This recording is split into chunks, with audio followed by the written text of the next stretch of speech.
India और south Africa first ODI, देखते हैं पड़ला किसका बारी। साउथ अफ्रीका ने टॉस जीत के बॉलिंग का फैसला किया। रोहित शर्मा और विराट कोहली ने दिया शानदार इनिंग का आगाज। ग्राउंड में ह्यूज तादाद मौजूद, विराट कोहली और रोहित शर्मा के प्ले कार्ड उठाए हुए। पिच रिपोर्ट बैटिंग निकली, विराट कोहली की शानदार सेंचुरी, कुलदीप यादव के शानदार 4 शिकार। इंडिया के मिडिल ऑर्डर टोटली नाकाम, केएल राहुल की कप्तानी में फर्स्ट ओडीआई मैच का आगाज। मार्को जेनसन एक बार फिर शानदार कारकर्दगी का मुजाहरा करते हुए उन्होंने न सिर्फ 2 विकेट हासिल की बल्कि 70 रन भी इनिंग में जोड़े। केएल राहुल ने अपनी कैप्टनी में 60 रन की शानदार इनिंग खेली। साउथ अफ्रीका के ओपनिंग स्टैंड हुआ नाकाम। मेरा नाम नासिर अली है, आप देख रहे हैं क्रिकेट एनालिस्ट विद नासिर। जितने भी सुनने वाले जानने वाले उनको खुशामदीद कहते हैं, और जो भी न्यू मेरे चैनल को विजिट कर रहा है उनसे रिक्वेस्ट है बेल आइकन को मस्ट प्रेस करें, सब्सक्राइब करें, लाइक शेयर मस्ट करें ताकि आने वाली वीडियो आप तक बर वक्त पहुंच सके। नाज़रीन, जैसा कि आपको पता है कि इंडिया और साउथ अफ्रीका के दरमियान जो टेस्ट सीरीज थी, मुकम्मल तौर पर साउथ अफ्रीका ने वाइट वॉश किया इंडिया के होम ग्राउंड में, उन्हीं के ग्राउंड्स में और उन्हीं के क्राउड के सामने, और बड़ी ही शर्मनाक शिकस्त दी उन्होंने टेस्ट में। और उसके बाद 3 मैचों पे मुश्तमिल सीरीज 3 ओडीआई मैच जो कि इंडिया में ही खेली जाने हैं साउथ अफ्रीका के दरमियान। तो यहाँ पे आज बाकायदा फर्स्ट ओडीआई का आगाज हो गया है। और सबसे पहले मैं बात करूँ तो ओडीआई टीम में काफ़ी सारे इंडियन जो सीनियर प्लेयर हैं वो भी शिरकत कर रहे हैं। तो इंडिया की टीम का अगर मुआवजा करूँ साउथ अफ्रीकन टीम से तो काफ़ी ज़्यादा सख्त टीम उन्होंने फर्स्ट ओडीआई में खिलाई है। तो यहाँ पे सबसे पहले इम्पोर्टेंट टॉस है, तो टॉस से साउथ अफ्रीका ने जीत के पहले बॉलिंग का फैसला किया और इंडिया को बैटिंग की दावत दी। तो साथ साथ हम पिच रिपोर्ट भी बताते चले तो इंडिया ने बस एक ही बार बॉलिंग विकेट बनाई थी, जिसकी वजह से उनको बहुत ज्यादा तनकीद हुई थी और उसकी वजह से उन्होंने उसके बाद बैटिंग विकेट बनाना शुरू की। और आज की विकेट भी टोटली बैटिंग पे डिपेंड है, और थोड़ा बहुत अगर टच दिया तो स्पिन बॉलिंग को वो देंगे। तो उसके बाद कहने के इंडियन जो है वो तो बैटिंग विकेट में खेलने वैसे भी शेर है। तो साउथ अफ्रीका का यहाँ पे इम्तिहान होगा कि वो क्या अहम कारकर्दगी का मुजाहरा करते हैं। तो यहाँ पे अगर मैं बात करूँ साउथ अफ्रीकन टीम की तो उनके पास भी काफी बड़े नाम मौजूद हैं, और देखते हैं फर्स्ट ओडीआई में वो क्या अहम कारकर्दगी का मुजाहरा करते हैं। क्रिकेट वेन्यू की बात करूँ, क्रिकेट स्टेडियम की बात करूँ तो JSCA इंटरनेशनल क्रिकेट स्टेडियम है जो कि कोच्चि का क्रिकेट स्टेडियम है और बड़ा ही खूबसूरत स्टेडियम है, और क्राउड भी काफी खासा अच्छा चार्ज मौजूद है। इनिंग स्टार्ट होने से पहले हम आपको बताएंगे कौन से 11 प्लेयर दोनों टीमों के फर्स्ट ओडीआई में खेल रहे हैं। सबसे पहले इंडिया की जानिब चलते हैं तो जसवाल और उनका साथ दे रहे हैं मोस्ट सीनियर तरीन प्लेयर जो कि T20 और टेस्ट में रिटायरमेंट का ऐलान ऑलरेडी कर चुके हैं और ओडीआई खेलने के लिए वो अपनी टीम के साथ मौजूद हैं। रोहित शर्मा इनका साथ दे रहे हैं। और उसके बाद अगर बात करूं तो विराट कोहली भी जो कि टेस्ट और T20 में रिटायरमेंट का ऐलान कर चुके हैं, तो यहाँ पे वो भी कंटिन्यू है ओडीआई में और अपनी टीम की नुमाइंदगी के लिए। तो विराट कोहली और रोहित शर्मा के कहने के जो क्राउड है इनके प्ले कार्ड उठाए हुए था और ग्राउंड में मौजूद था इनको वेलकम और इनको दाद देने के लिए। तो ये काफी खासा अच्छा चार्ज मुझे देखने को मिला, इन दोनों के ही प्ले कार्ड उठाए लोग ग्राउंड में मौजूद थे। तो उसके बाद अगर बात करूं ऋतुराज गायकवाड़ जो कि मोस्ट सीनियर प्लेयर है और IPL के ये कैप्टन भी है फ्रेंचाइज के, तो यहाँ पे मैं बात करूं तो ये भी बड़े अच्छे बैटर हैं और इनको फर्स्ट ओडीआई में इंडियन टीम की नुमाइंदगी दी गई है कि वो आए और अपनी परफॉर्मेंस शो करें। तो देखते हैं कि आज के फर्स्ट ओडीआई में ये क्या परफॉर्मेंस देते हैं। उसके बाद वाशिंगटन सुंदर इनके पास मौजूद है, बैटिंग और बॉलिंग दोनों बेहतरीन करते हैं और टेस्ट में भी इसने काफी खासी अच्छी परफॉर्मेंस दी, लेकिन फिर भी इंडिया नहीं जीत पाया। और देखते हैं कि वाशिंगटन सुंदर फर्स्ट ओडीआई में क्या परफॉर्मेंस देता है। उसके बाद इनके पास मोस्ट सीनियर तरीन प्लेयर हैं केएल राहुल जो कि इंडियन विकेट कीपर हैं और टीम की नुमाइंदगी भी कर रहे हैं, और इस दफा कैप्टन KL राहुल है, और देखते हैं कि इनकी कैप्टनी में इंडियन टीम में करने जा रही है। तो उसके बाद अगर बॉलिंग की बात करूं, जडेजा मौजूद है जो कि बैटिंग और बॉलिंग दोनों करता है। साथ में फास्ट बॉलिंग में हर्षित राणा जो कि बेहतरीन टॉप क्लास की परफॉर्मेंस दे रहा है आजकल, और स्पीड भी इसकी बड़ी अच्छी है, लाइन एंड लेंथ पे बॉल करता है। उसके बाद अर्शदीप सिंह इनका साथ देंगे, और ये भी बड़े अच्छे बॉलर हैं और काफ़ी लॉन्ग टाइम से अपनी टीम के साथ ज्वाइन में है। साथ में प्रसाद कृष्णा मौजूद है, ये भी बॉलिंग करते हैं। ये उस तरह ज़्यादा फास्ट तो नहीं लेकिन मीडियम फास्ट बॉलर है, और इसकी भी लाइन एंड लेंथ बड़ी अच्छी है। उसके बाद इंडिया ने कुलदीप यादव को भी फर्स्ट ODI में खिलाया, और जैसा कि मैंने आपको बताया कि स्पिन ट्रैक थोड़ा बहुत मुझे नजर आएगा इस विकेट में, क्योंकि इंडिया की मोस्टली विकेट्स हैं वो बैटिंग और स्पिन ट्रैक ज्यादा होती हैं। तो देखते हैं कि कुलदीप यादव की क्या परफॉर्मेंस होती है। तो इंडिया की टीम काफी सीनियर है, और कहने के सारे ही प्लेयर खेलने वाले हैं। अगर ये सब चल गए तो फिर साउथ अफ्रीका की खैर नहीं है। दूसरी जानब साउथ अफ्रीका की मैं बात करूं, ओपन स्टैंड एडम मकरम और रियान रिलक्टोन कर रहे हैं टेस्ट की नुमाइंदगी करते हुए। ये ODIs में भी ओपनिंग स्टैंड दोनों कर रहे हैं।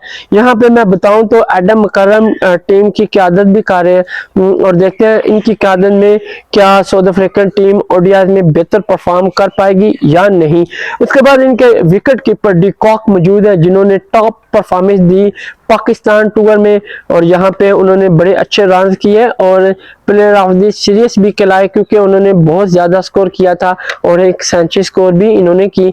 तो यहाँ पे देखते हैं कि फर्स्ट ODI में ये क्या परफॉर्मेंस देते हैं। उसके बाद मैथ्यू ब्रिजिक इनके पास मौजूद है, अच्छे बैटर हैं और ये भी कैप्टनी कर चुके हैं। तो देखते हैं कि आज के मैच में ये इंडिया के खिलाफ क्या परफॉर्मेंस देने जा रहे हैं। इनका साथ देंगे टोनी डजोर्जी जो कि बेहतरीन बैट्समैन है, टेस्ट हो या फिर ODI या फिर T20 सभी में ये परफॉर्म करते हैं, और अच्छा प्लेयर साउथ अफ्रीका को मिला है। उसके बाद अगर मैं बात करूं डेविड ब्रेव्स की, तो खुद को AB डिविलियर कहलाने वाले और उनकी शॉट्स ही खेलते हैं और ये काफ़ी तेज़ खेलते हैं। देखते हैं कि आज के मैच में ये क्या परफॉर्मेंस देते हैं। लास्ट ओवर अगर मैं इनके उठाऊं तो वहां पे इन्होंने कुछ खास परफॉर्मेंस नहीं दी। और उसके बाद अगर बात करूं इनकी बॉलिंग साइड की, मार्को जैनसन जो कि आजकल बहुत ज़्यादा फॉर्म में है, खासतौर पर बॉलिंग में नहीं बल्कि बैटिंग में भी वो बैटिंग के जोर भी दिखाते हैं, और लास्ट उन्होंने एक टॉप परफॉर्मेंस दी बैटिंग और बॉलिंग में, जिसकी बदौलत कह लें कि साउथ अफ्रीका इंडिया को टेस्ट में वाइट वॉश करने में कामयाब रही। देखते हैं कि फर्स्ट ODI में इंडिया के खिलाफ क्या परफॉर्मेंस देता है। उसके बाद कोरबैन बोश इनके पास मौजूद है, बैटिंग और बॉलिंग दोनों करते हैं। साथ में सुबीरायन को खिलाया इन्होंने फर्स्ट ODI में, देखते हैं कि इनकी परफॉर्मेंस क्या रहती है। उसके बाद नडरे बर्गर इनके पास मौजूद है और बड़े ही अच्छे बॉलर है, और यहाँ पे न्यू बॉलर को भी चांस दिया गया है, और डेनियल ब्रैडमैन जो कि बड़े ही अच्छे बॉलर हैं। देखते हैं कि ये फर्स्ट ODI जो कि इंडिया के खिलाफ खेल रहे हैं, तो देखते हैं कि इसमें ये क्या परफॉर्मेंस देते हैं। तो इंडिया ने अपनी इनिंग का बाज़ाब्ता आगाज किया, और आगाज जसवाल और रोहित शर्मा के दरमियान रहा, और इन दोनों ने पार्टनरशिप का आगाज किया, लेकिन इन दोनों में 25 रन की ही पार्टनरशिप हुई, और जसवाल इस बार जस्ट 18 रन बनाकर नडरे बर्गर की बॉल पे पवेलियन लौटे। और अगर बात करूं ओवर की 3.1 ओवर हुए थे। उसके बाद रोहित शर्मा और विराट कोहली क्रीज पे मौजूद थे, और इन दोनों की ना सिर्फ पार्टनरशिप जम के लगी बल्कि इन दोनों ने अपनी हाफ सेंचुरीज भी की और धो के रख दिया इंडिया को। मुझे यहाँ एक बार फील हुआ कि यार आज इंडिया जो है वो 400-450 रन मारने के मूड में, क्योंकि इन दोनों की मैं पार्टनरशिप की बात करूं तो एक ह्यूज पार्टनरशिप इन्होंने अपनी टीम को दी और स्कोर बोर्ड को सेट किया। 136 रन की इन दोनों के दरमियान पार्टनरशिप रही, और यहाँ पे डिसमिसल हुए, और लॉन्ग टाइम बाद मार्को जैनसन जो कि साउथ अफ्रीकन बॉलर है वो विकेट लेने में कामयाब हुए और लेट ब्रेक थ्रू उन्होंने हासिल किया। तब तक इंडिया के ये दो प्लेयर कह लें कि साउथ अफ्रीका का काम तमाम कर चुके थे। यहाँ पे मैं बात करूं रोहित शर्मा की, तो 57 रन इन्होंने बनाए शानदार 50 स्कोर की और मार्को जैनसन की बॉल पे ये पवेलियन लौटे। अब ओवर की यहाँ पे बात हो तो 21.2 ओवर हुए, स्कोर बोर्ड 161 पे इंडिया के 2 खिलाड़ी पवेलियन लौटे। तो स्कोर की बात करूं तो जस्ट 21 में 161 रन, बेहतरीन स्कोर। यहाँ से लग रहा था प्रोजेक्ट स्कोर में ये 400-450 के करीब करीब जाएंगे। तो आगे जो इनके प्लेयर थे वो भी देखने वाले तगड़े प्लेयर है, तो इससे अंदाजा किया जा सकता था कि ये आगे जाएंगे। तो अगर मैं विराट कोहली की बात करूं तो वो अकेले ही जम के खेले। उनसे जो नेक्स्ट प्लेयर थे मिडिल ऑर्डर की बात करूं तो वो कुछ खास परफॉर्मेंस न दे सका, और विराट कोहली ने भी इस फर्स्ट ओडीआई में जो कि साउथ अफ्रीका के खिलाफ था तो अपने होम ग्राउंड में उन्होंने बड़ी ही बेहतरीन इनिंग खेली और 100 स्कोर किया। अगर मैं इनका साथ ऋतुराज गायकवाड़ की बात करूं तो वो इनके साथ ज्यादा देर ना टिक सके, जस्ट 8 रन से इन्होंने इजाफा किया। और साउथ अफ्रीकन के जो नए बारे हैं ऑटेनियर ब्रैडमैन की बॉल पे ये पवेलियन गए और यू 183 पे 3 खिलाड़ी पवेलियन गए, 26.3 ओवर हो गए थे। उसके बाद वाशिंगटन सुंदर भी विराट कोहली के साथ ज्यादा देर ना टिक सका, जस्ट इन्होंने 15 रन का ही इजाफा किया और 200 पे इंडिया के 4 खिलाड़ी पवेलियन गए और ये सेकंड शिकार ऑटेनियन ब्रैडमैन का हुए और यहाँ पे 13 रन इन्होंने किए। और यू ओवर की बात करूं तो इंडिया ने 30.3 ओवर खेल लिए थे, लेकिन जितना खूबसूरत स्टार्ट विराट कोहली और रोहित शर्मा ने दिया उतना ही वाशिंगटन और गायकवाड़ ने जाया कर दिया और अपनी इनिंग में ज्यादा रन नहीं बनाए, जिसकी वजह से इंडिया के 4 खिलाड़ी जस्ट 200 पे पवेलियन लौटे। उसके बाद फिर विराट कोहली और साथ में के राहुल, इन दोनों के दरमियान एक बार फिर लॉन्ग पार्टनरशिप लगी। यहाँ पे के राहुल की मैं बात करूं तो के राहुल टेस्ट क्रिकेटर है, उनको विकेट रोकना आती है और वो खूब उन्होंने विकेट भी रोकी, साथ साथ में अपने रन्स में भी इजाफा किया। तो इधर मैं इनकी बात करूं तो इन दोनों के दरमियान 76 रन की पार्टनरशिप लगी और एक बार फिर इंडिया का जो स्कोर बोर्ड था वो ह्यूज रन पे चला गया। यहाँ पे मैं बात करूं तो विराट कोहली स्टॉप हुए 135 रन पे और ये नडरे बर्गर का शिकार हुए। इंडिया के 5 खिलाड़ी 276 पे पवेलियन लौटे। ओवर की बात करूं तो 42.5 ओवर हुए। तो विराट कोहली ने एक लंबी और जम के बारी खेली। अगर उनके इनिंग में 6 की बात करूं तो 6 उन्होंने 7 लगाए, 4 उन्होंने 11 लगा के अपने रन 135 स्कोर किया और शानदार इनिंग खेल के अपनी टीम के लिए एक ह्यूज स्कोर बोर्ड सेट किया। तो यूं इंडिया के 276 पे 5 खिलाड़ी पवेलियन लौट गए। उसके बाद के राहुल और जडेजा के दरमियान पार्टनरशिप का आगाज हुआ तो इन दोनों ने भी अच्छी पार्टनरशिप लगाई। 65 रन की इन्होंने पार्टनरशिप दी और के राहुल की बात करूं तो उन्होंने इनिंग में 50 स्कोर किया। एज अ कैप्टनी में उन्होंने 56 बॉल खेली और 60 रन बनाए। उसके बाद इन दोनों की भी 65 रन की पार्टनरशिप लगी, अच्छी पार्टनरशिप दी और यहाँ पे डिसमिसल हुए के राहुल जो कि 60 रन इन्होंने इनिंग में बनाए और ये मार्को जैनसन का शिकार हुए। यूं इंडिया के 6 खिलाड़ी 341 रन पे पवेलियन लौटे। ओवर की बात करूं 48.5 ओवर हुए और उसके बाद जडेजा की बात करूं तो वो भी ज्यादा देर ना रुक सके और एक बार फिर इंडिया का स्कोर यहां पे स्टॉप हुआ और आखिरी ओवर्स में कुछ खास परफॉर्मेंस देखने को नहीं मिली।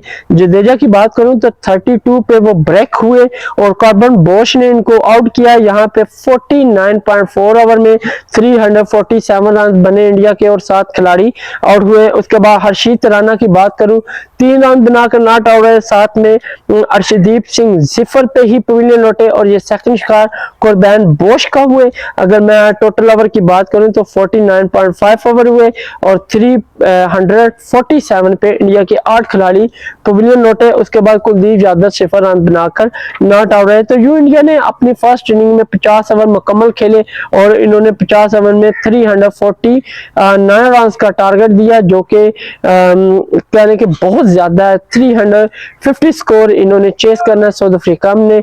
देखते हैं कि इस बारी के बाद साउथ अफ्रीका की बैटिंग की स्ट्रेटेजी क्या होती है। तो साउथ अफ्रीकन बॉलिंग साइड की बात करूं, इनिंग में उन्होंने 23 ह्यूज एक्स्ट्रा दिया।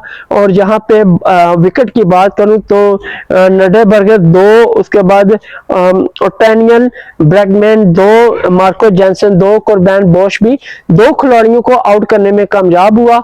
और यहाँ पे मैं बात करूं इंडियन लॉन्ग पार्टनरशिप की, तो वहां पे जस्ट 3 ही बड़ी पार्टनरशिप लग सकी, विराट कोहली और रोहित शर्मा 136 रन की, उसके बाद के राहुल और विराट कोहली 76, उसके बाद के राहुल और जडेजा 65 रन की पार्टनरशिप दे सके।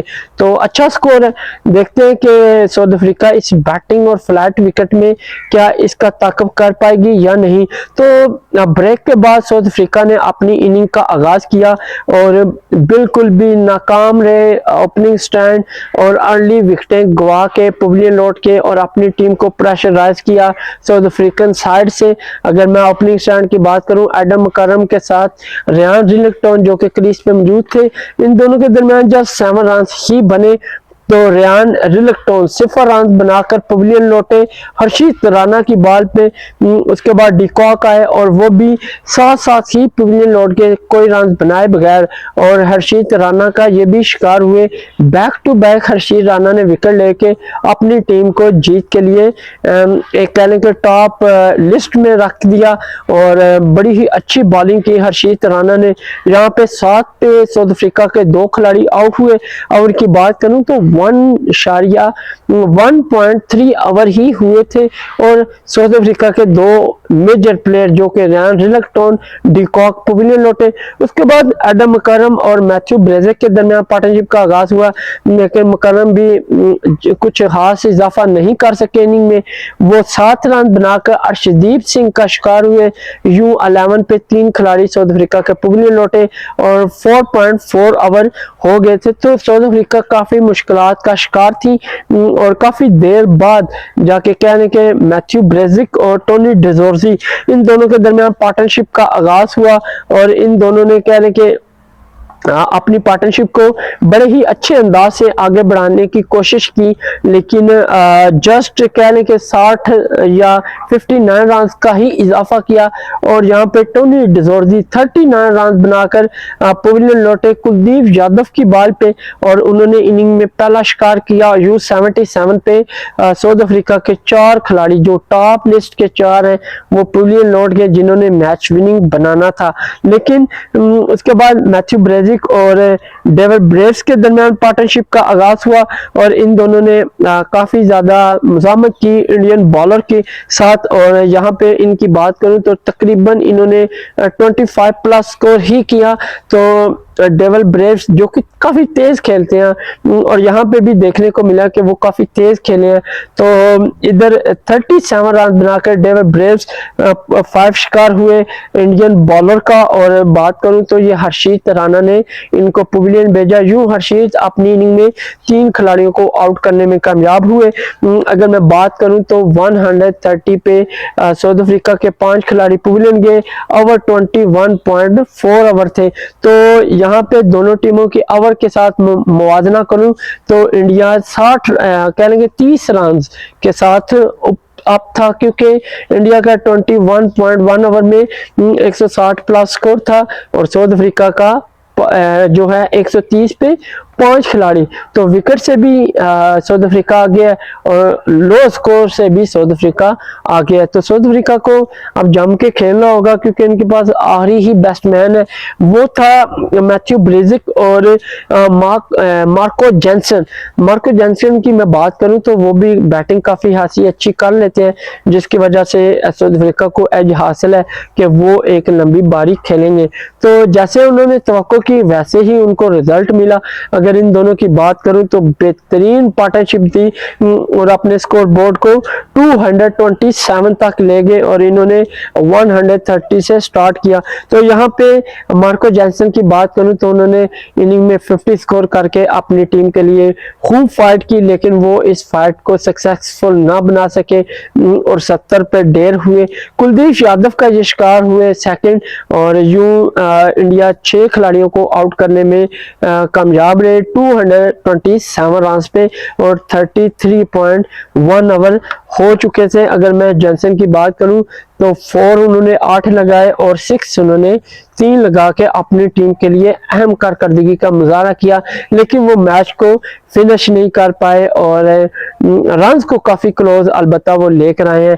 उसके बाद अगर बात करूं मैथ्यू ब्रेजिक और कोर्बैन बोश की तो इन दोनों के दरमियान 1 रन का ही इजाफा हुआ और मैथ्यू ब्रेजिक जिन्होंने 50 स्कोर किया अपनी इनिंग में और ये भी काफी फाइट करते दिखाई दिए, लेकिन ये इंडिया के बॉलर जो के कुलदीप यादव उनके हाथों हार गए और यूं 8 शिकार 228 रन पे साउथ अफ्रीका के हो गए। अगर ओवर की बात करूं तो 39.3 ओवर हो चुके थे और स्कोर 228 तक साउथ अफ्रीका का पहुंच गया था। अनबिलीवेबल का आगे चांस था कि कॉर्बन बोश और जैसे कि आपको मालूम है बॉलर स्टार्ट हो गए, तो मुझे नहीं लगता था कि साउथ अफ्रीका इतना ज्यादा क्लोज मैच ले जाएगी और तवक्को नहीं की जा रही थी, क्योंकि यहाँ पे मैं समझ रहा था कि बस अब ज्यादा किया तो इन्होंने 20-30 रन और बना लेने, लेकिन अनबिलीवेबल वाले शॉट्स खेले कॉर्बन बोश ने और उन्होंने मैच को इतनी टफ सिचुएशन में लेकर गए हैं कि मैं देख के हैरान हो गया। और इंडिया के क्या राहुल, रोहित शर्मा, विराट कोहली ये सब देखते रह गए कि यार साउथ अफ्रीका के ये बॉलर भी इतनी लंबी बारी खेल सकते हैं। और उन्होंने कॉर्बन बोश की जितनी तारीफ की जाऊं जितनी भी तारीफ की जाए कॉर्बन बोश की वो उतनी ही कम है, क्योंकि कॉर्बन बोश ने बहुत ज्यादा एंड पे फाइट की, लेकिन वो बाई चांस इस फाइट से हिम्मत हारी दिखाई दिए। तो क्योंकि उनके साथ जो दीगर प्लेयर थे वो भी कुछ खास परफॉर्मिंग ना दिखा सके। अगर सुबेरान की बात करूं तो 17 रन उन्होंने इनिंग में बनाए 270 पे 8 खिलाड़ी साउथ अफ्रीका के पवेलियन गए और यहाँ पे ये कुलदीप यादव का शिकार हुए और कुलदीप यादव ने इनिंग में 4 खिलाड़ियों को आउट किया। उसके बाद कोर्बैन बोश की बात करूं तो 67 रन बनाकर एक बेहतरीन इनिंग खेली और साथ में उनके नडरे बर्गर था और इसने भी 17 रन बनाए और कहने के इन दोनों ने स्कोर बोर्ड को 312 तक ले गए। और अगर बात करूं तो नडरे बर्गर अर्शदीप सिंह का शिकार हुए और 46.1 ओवर में कहने के इंडिया 9 खिलाड़ियों को आउट करने में कामयाब होगी। अभी भी बड़ी विकेट मौजूद थी। कॉर्बन बोश और अटर्नियल बैटमैन के दरमियान पार्टनरशिप का आगाज हुआ, लेकिन ये पार्टनरशिप इतनी ह्यूज रन तक ना जा सकी। अलबत्ता क्लोज जरूर लेके गए 332 पे साउथ अफ्रीका का आखिरी खिलाड़ी जो कि कॉर्बन बोश जिन्होंने 67 रन बनाए वो पवेलियन गए और प्रसाद कृष्णा ने इनको आउट किया और बड़ी ही इन्होंने रिस्क शॉट खेली जिसकी वजह से ये इंडियन बॉलर के हाथों कहने के आउट हुए और यूं इंडिया बड़े ही टफ मुकाबले में कहने के ये फर्स्ट ओडीआई जीतने में कामयाब हुई। अगर मैं यहाँ पे बात करूं तो साउथ अफ्रीका ने 49.2 ओवर खेले और 332 रन बनाए और इनके सारे खिलाड़ी आउट हुए। जहाँ पे इंडियन बॉलर की मैं बात करूं तो इनिंग में 6 रन एक्स्ट्रा दिए और top wicket taker Kuldeep Yadav जिन्होंने 4 खिलाड़ियों को आउट किया। उसके बाद हर्षित राणा 3 और साथ में अर्शदीप सिंह 2 और प्रसाद कृष्णा ने 1 खिलाड़ी को आउट किया। तो जितना लूज स्टार्ट साउथ अफ्रीका के ओपनिंग ने दिया उतना ही तगड़ा और मेजर स्टार्ट मिडल ऑर्डर के बैटरों ने दिया, जो कि साउथ अफ्रीका के लिए फायदा मंसूब हुआ और बिल्कुल क्लोज मैच आ रहे हैं। जस्ट 17 रन से ये मैच को लूज कर गए साउथ अफ्रीका। और इंडिया की मैं बात करूं तो वो 3 मैचों की सीरीज में 1-0 की बढ़तरी हासिल में है और देखते हैं कि सेकंड ओडीआई क्या साउथ अफ्रीका इसी तरह खेल के एक अच्छी क्रिकेटर का मुजाहरा कर पाएगी या नहीं। तो मेरे ख्याल में इनको अपनी ओपनिंग स्टैंड को थोड़ा बेहतर करना होगा। और यहाँ पे मैं प्लेयर ऑफ द मैच की बात करूं तो विराट कोहली, जिन्होंने 135 रन बनाए और अपनी टीम के लिए जीत के सबब बने, उनको प्लेयर ऑफ द मैच दिया गया। और यूं इंडिया 3 मैचों की सीरीज में 1-0 की बढ़तरी हासिल है। देखते हैं कि इंडिया की परफॉर्मेंस क्या नेक्स्ट 2 मैचों में भी ऐसे ही रहेगी या फिर साउथ अफ्रीका कुछ टफ टाइम दे के एक बड़ा ब्रेक थ्रू हासिल करने में कामयाब होगी। तब तक के लिए इजाजत दें, अल्लाह हाफिज, मिलते हैं नेक्स्ट वीडियो में।